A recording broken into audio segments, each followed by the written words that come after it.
여러분 안녕하십니까? 오늘 57번째 강좌입니다. 오늘은 여러분들과 함께 신라 초기의 사찰들이라고 하는 주제로 말씀드리겠습니다. 신라의 최초의 절은 어디인가? 그리고 거의 그와 동시대에 세워졌던 상당히 일찍 창립된 그런 절들은 뭐가 있을까? 이제 이런 점들을 살펴보려고 하는데, 신라 최초의 절은 아무래도 현재까지는 저희들이 살아볼 시내 한복판에 있는, 옛날에는 천경림이라고 불렀던 곳입니다만은, 그곳에 있었던 흥륜사라고 하는 절이 최초의 어떤 신라절이라고 봐야 될 겁니다. 그런데 이 흥륜사라고 하는 절, 이곳은 지금 절터만 남아있던 것을 20여 년 전에 비구니 스님 한 분이 오셔서 복원을 해서 지금은 이제 제대로 된 절의 모습을 갖추고 있는 그런 절입니다만은, 아무래도 이제 이곳은 신라 최초의 절이라고는 하지만 이차돈 성사의 순교를 기리기 위해서 법흥왕이 세운 절이니까 아마 신라 최초의 절이라고 봐도 무방하리라고 생각을 합니다. 다만 이제 아직 학계에서 정확하게 정설로 인정되지는 못하고 있습니다만은, 지금 우리가 흥륜사라고 부르는 이 절이 원래 흥륜사의 절터가 아니다라고 하는 학설이 제기가 되어서 조금 논란을 일으키고 있습니다. 그러면은 이곳은 원래 이름을 뭐라고 했느냐? 그 흥륜사터가 흥륜사가 아니라고 주장하는 사람들은 지금의 이 흥륜사터가 영묘사라고 하는 절이었고, 흥륜사는 다른 곳에 있었다, 이제 이런 주장을 하고 있기 때문에, 조금 이제 이왕 그런 문제가 제기가 된 이상 저희들이 분명하게 진위를 가리는 학술적인 그런 노력들이 있어야 되리라고 생각합니다. 이 흥륜사터에서 발굴된 곳으로서는 가장 유명한 것이 바로 그 인면문 와당이라고 하는 겁니다.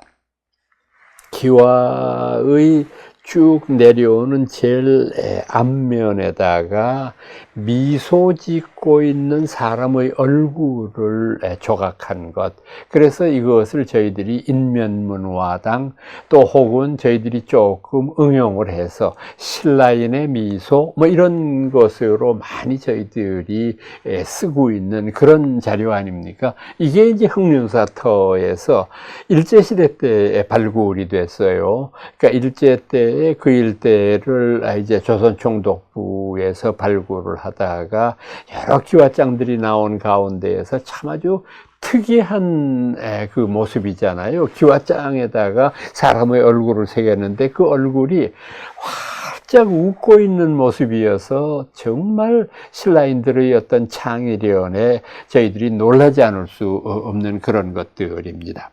지금 말씀드리고 있는 이차돈 성사의 순교의 비는 원래는 이제 국립경주박물관에 모셔져 있다가 지금은 서울에 있는 국립박물관, 뭐 고궁박물관이라고도 부릅니다만은 그곳에 안치되어 있습니다.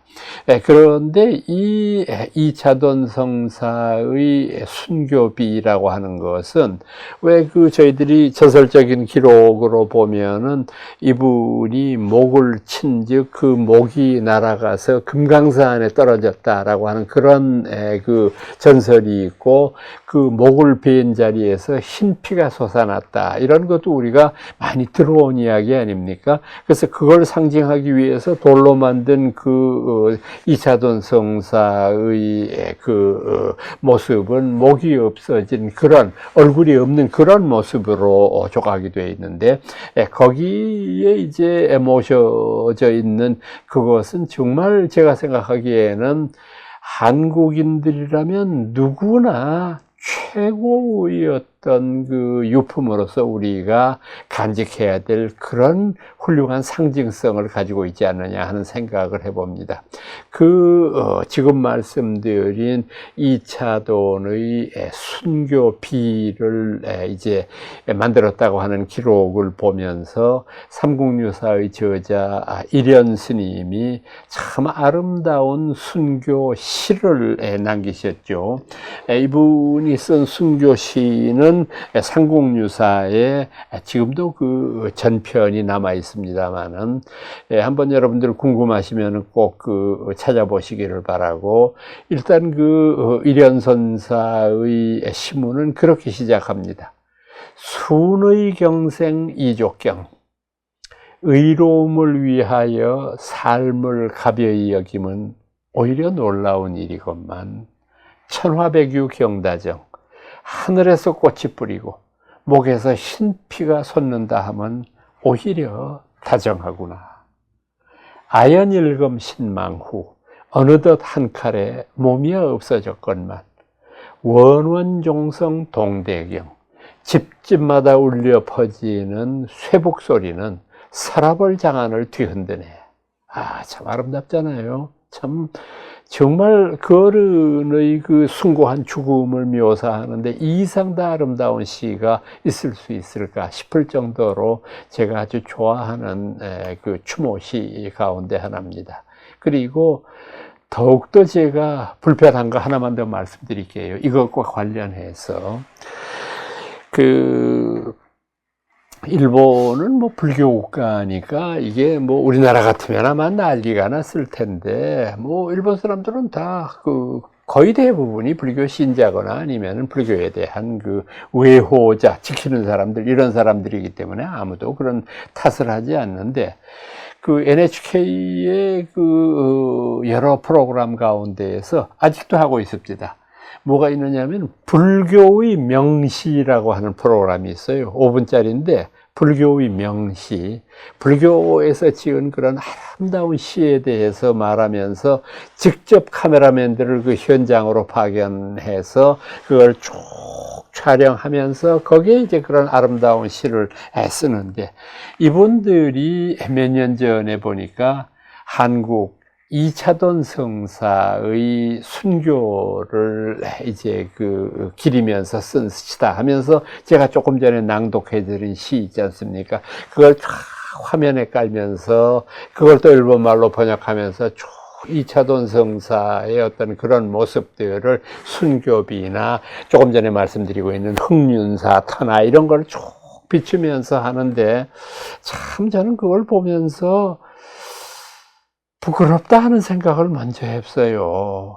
우리가 이웃나라 일본 사람들을 외인이라고 폄하하고 늘 그저 일제 36년을 얘기하면서 원한의 어떤 마음 갖는 것만을 애국이라고 생각을 하는데, 참 사람들 우리는 못하는 그런 일들을 하고 있잖아요. 불교 방송이 제일 처음에 생겼을 때 우리나라에 말입니다. 벌써 한 23년 전 됐죠. 그래서 제가 일본에 있는 여러 친구들한테도 자랑을 하고, 또 그때 제가 일본에 있는 개국을 기념하기 위해서 여러 일본 최고의 석학들을 모시기 위해서 노력을 많이 해서 그때 많은 일본 학자들이 우리나라에 왔습니다. 그래서 강연을 한 분도 있고 세미나에 참석한 분도 있고 그렇게 했는데, 제가 일본 친구들한테 하도 우리나라에 불교 방송 생겼다고 자랑을 하니까 어떤 일본인 친구가 저한테 그러더라고요. 아니, 나는 자네 말 듣고 진짜 대한민국이 큰 결단을 했다, 불교 방송을 세우다니, 이렇게 생각을 했는데, 나중에 한국 사람들한테 물어보니까 뭐 가톨릭 방송도 있고 기독교 방송도 있고 원불교 방송도 있다며, 그 중에 하나 끼워준 거 가지고 뭐 그렇게 큰 소리 치냐? 내가 할 말이 없더라고. 생각해 보니까 그래요. 한국 정부 관료들은 여러 종교 간의 형평을 유지한다고 했겠지만 이거는 조금 부끄러운 면이 없지 않거든요. 그래서 제가 아주 답답해서, 그래도 끼워서 여러 종교 방송 가운데 하나가 되었을지언정 일본에는 불교 방송 없지 않냐? 그것만 해도 대단한 거 아니야? 그랬더니 그 친구가 저한테 그래요. 이 사람아, 왜 일본에 불교 방송이 없는지 알아? 일본 모든 방송은 불교 방송이거든. 그런데 뭐 따로 불교자 붙일 게 뭐가 있어? 그래서 없다는 거야. 그리고 난 다음에 NHK 가끔 보는데 NHK 아침에 하는 프로 가운데에서 지금은 뭐 다른 걸로 하겠습니다만은 5분 심경이라고 하는 강좌가 있어요. 5분 반야심경이에요. 거기 보면은 스님이나 혹은 법사님들, 교수님들 이런 분들이 나와가지고 5분 동안에 반야심경에 대해서 해설을 해요. 우리나라 공영방송에서 이런 거 했다가는 아마 그날로 그 방송국 불지른다고 난리를 칠걸요. 이교도들이 나서가지고. 그러니 일본 사람들이 정말 불교 문화에 대한 자부심을 가지는 것도 이해할 만하고 모든 것이 불교적인 거로 윤색돼서 발표하면서도 조금 더 일본에서는 그것이 스트레스가 되거나 무슨 다른 사람들의 거부 반응을 불러일으키지 않는다. 이런 말씀을 제가 꼭 드리고 싶습니다. 그래서 이 순교비를 만들었던 그런 곳이 바로 흑륜사라고 부르는 그런 절입니다. 그리고 이 흑륜사보다는 조금 후대의 절이기는 하지만은 저희들이 역시 도리사라고 하는 절도 굉장히 빠른 시기에 신라에 건립된 절이라고 보지 않을 수가 없습니다. 도리사라고 하는 절, 이것은 이제 묵호자와 관련되어 있는 그런 절 아닙니까? 그러니까 이때가 이차돈 성사가 순교하신 그 이후에도 불교가 공인이 되기는 했지만 여전히 많은 사람들이 불교를 좋아하지도 않았을 뿐더러 뭐 서라벌 시내 절도 없고 뭐 이렇게 불교가 형식적으로는 공인이 됐지만은 특별하게 많은 신라인들의 호응을 얻지는 못했던 것 같은데 이걸 안타깝게 여겨서 고구려에 살고 있었던 묵호자라고 부르는 스님이 우리나라로 오지 않습니까? 저는 아주 단언을 합니다. 묵호자는 인도 스님이었다고 생각을 합니다. 왜냐하면 그 이름 자체가 검다라고 쓰는 묵자잖아요. 오랑캐 호자잖아요. 자, 아들 자자잖아요. 우리말로 직역을 하면 얼굴 검은 오랑캐 자식 이렇게 되잖아요. 그게 이게 뭔 소리입니까? 이 분이 우리나라와는 다른 나라 사람이기 때문에 그때 한국 사람들 눈에는 얼굴 검다는 것밖에는 인상에 남지 않았던 거가 맞아요. 그러니까 그분의 이 이름을 묵호자 이렇게 부르니까 그건 그 사람의 이름일 수가 없죠. 별명이죠. 그 묵호자라고 하는 스님이 제일 처음에 어디로 찾았느냐 하면은 선산으로 찾아들었어요. 옛날에는 한일자를 써서 일선이라고 불렀는데 최근에 이제 선산이라고 부르는 지역에 그곳에서 불교를 전파하다가 모래라고 부르는 신도를 처음 얻죠. 그래서 그 모래라고 하는 분과 더불어서 이제 이곳에 머물었는데 그때 이 묵호자가 굉장히 중요한 역할을 하나 하지 않습니까? 이제 신라가 중국과 교류를 하기 위해서 이제 서로 사신들을 오고 가게 하면서 외교 관계를 수립하려고 하던 차에 우리 신라도 중국에 예물을 보냈을 거고 중국도 우리한테 예물을 보냈을 거 아닙니까? 그 예물 가운데 향이 들어 있었는데 이걸 신라 임금이 무슨 용도인지 알 길이 없잖아요. 그래서 혹시라도 이게 외교적인 결례가 되니까 이걸 분명히 알아야 되니까 이제 그림을 그려서 전국 방방곡곡에 방을 붙였어요. 이렇게 생겼다. 생긴 물건이 그런데 아주 향긋한 냄새도 나고 하는데 이 물건을 어디에다 쓰는지 좀 알려주는 사람이 있으면 후사해 주겠다. 모르죠. 본 적이 없으니까. 그런데 묵호자가 이제 선산에서 경주까지 갔습니다. 그래서 왕한테 설명을 하죠. 이 물건은 향이라고 부르는 물건입니다. 이것은 태우면 향기가 사방으로 번져가게 됩니다. 그래서 이 향을 사르면서 우리가 간곡하게 훌륭한 부처님께 기도를 드리면 이루지 못할 바가 없습니다.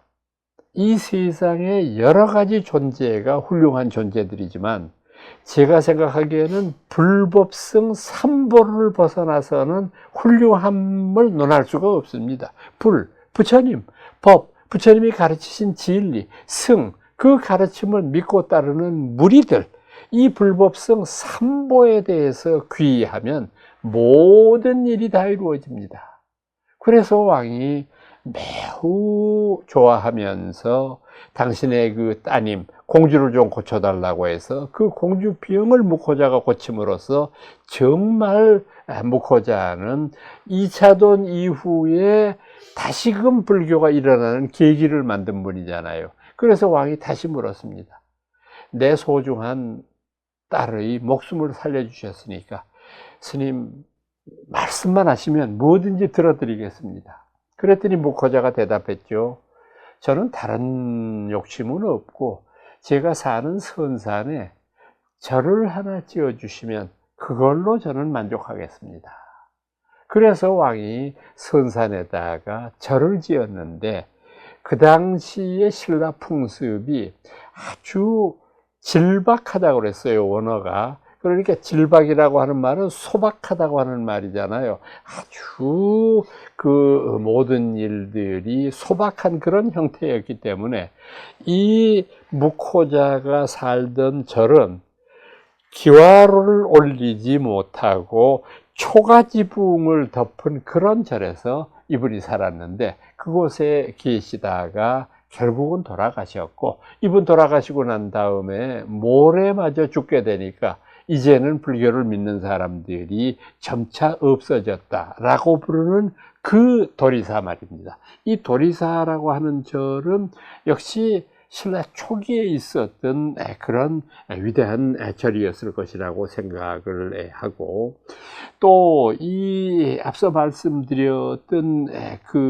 이 흥륜사에는 신라 십성의 초상화가 모셔져 있었다고 하죠. 상목유사 기록입니다. 신라에서 10분의 위대한 성인, 그 첫 번째 분이 이차돈 성사입니다. 그래서 그분들을 모셨다고 이야기를 하고, 그 다음에 도리사라고 하는 절, 아마 여러분들 그 참배를 다 해보셨으리라고 생각을 합니다만은, 이곳에서 1976년에 금동 사리함이 발견이 되고, 그 금동 사리함 속에서 부처님의 진신사리가 발견이 됐어요. 참 놀라울 일이죠. 그 당시까지만 해도 구전으로 이 무코자가 가지고 들어온 진신 부처님의 사리가 있다, 이런 말만 있었지 그게 탑 속에 보관되어 있는 줄 누가 꿈엔들 상상해나 했겠습니까?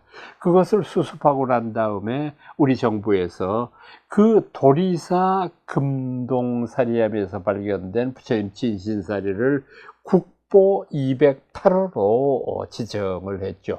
그래서 지금은 이제 그 도리사의 본사인 직지사 성복박물관에 보관 전시가 되고 있습니다. 한번 꼭 직지사 가실 기회 있으면은 참배해 보실 것을 부탁을 드리고, 또 이 도리사에서 뛰어난 그 문화재 가운데로는 보물 470호로 지정이 되어 있더군요.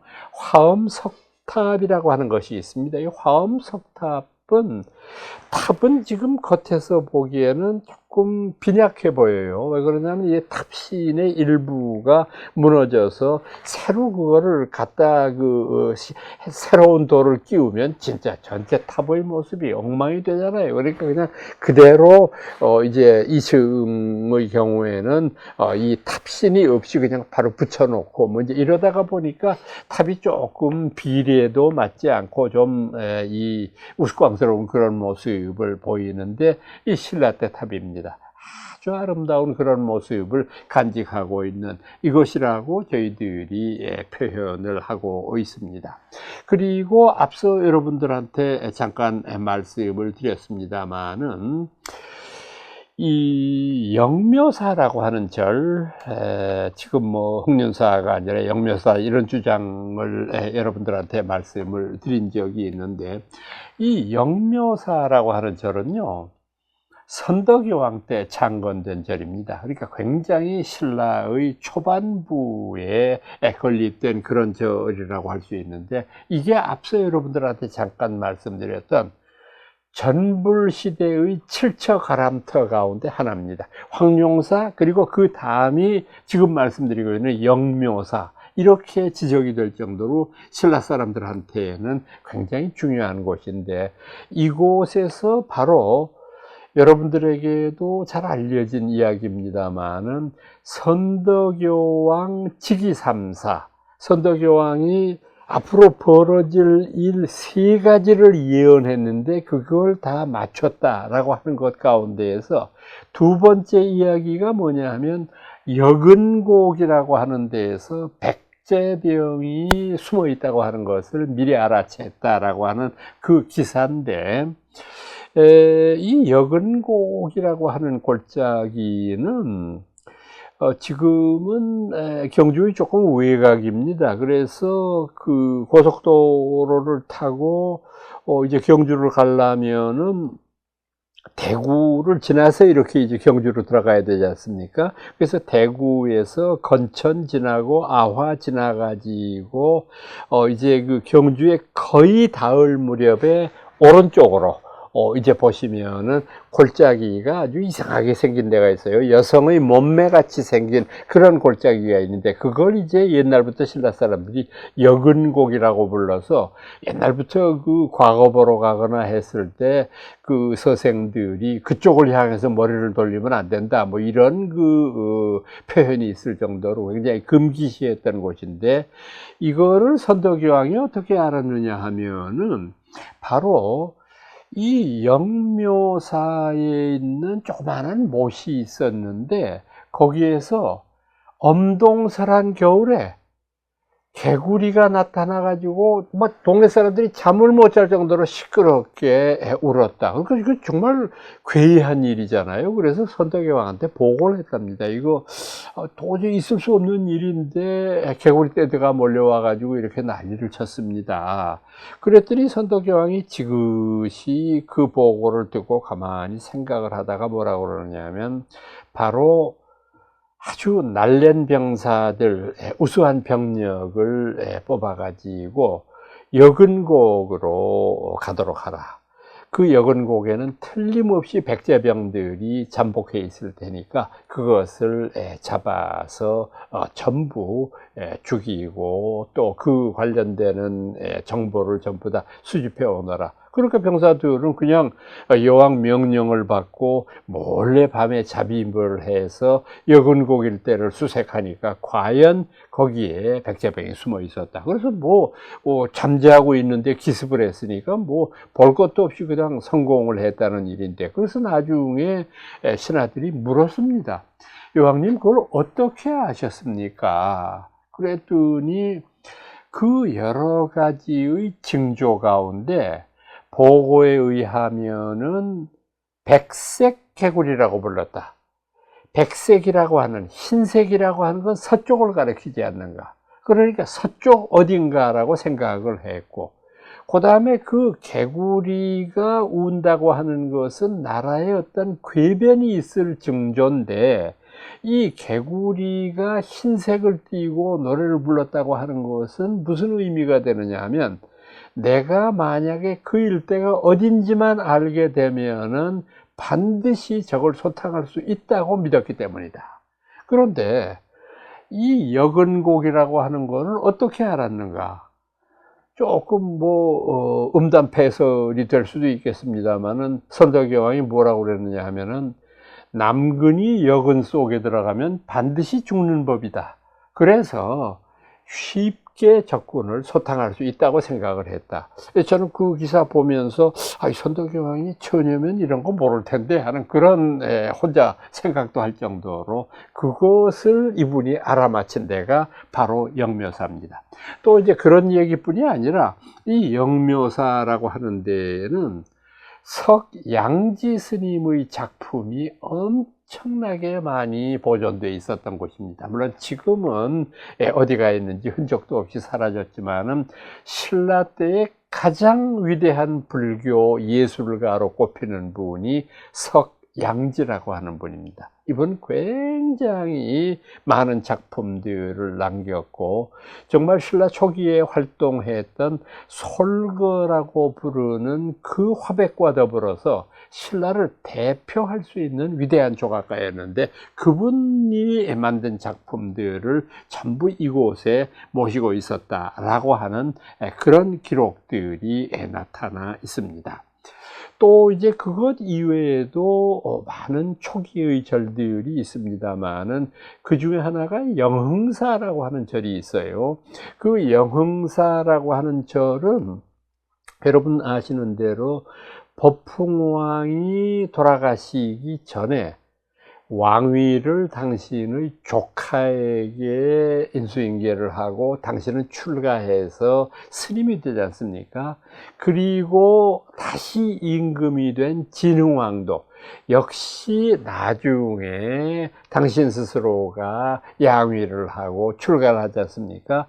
그 진흥왕의 부인, 그러니까 왕후가 되신 분이 출가한 절, 그곳이 바로 영흥사라고 하는 절입니다. 그러니까 이 영흥사라고 하는 절도 상당히 중요한 신라 초기의 절일 것이고, 또 하나 우리가 잊을 수 없는 신라의 오래된 절로서는 백률사라고 하는 절을 꼽지 않을 수 없습니다. 백률사, 여기가 어디냐 하면은 경주 가보시면 그 황성공원이라는 데가 있거든요. 그 황성공원의 제일 끝무렵 되는 데에 백률사라고 부르는 절터가 있었습니다. 지금은 절은 없는데 이 백률사의 절터 있었던 자리에는 사면석불이 있습니다. 그래서 그 사면석불을 모셔놨는데 그 사면석불 위에서 이렇게 조금 거슬러 올라가다가 보면 백률사라고 하는 절이 나옵니다.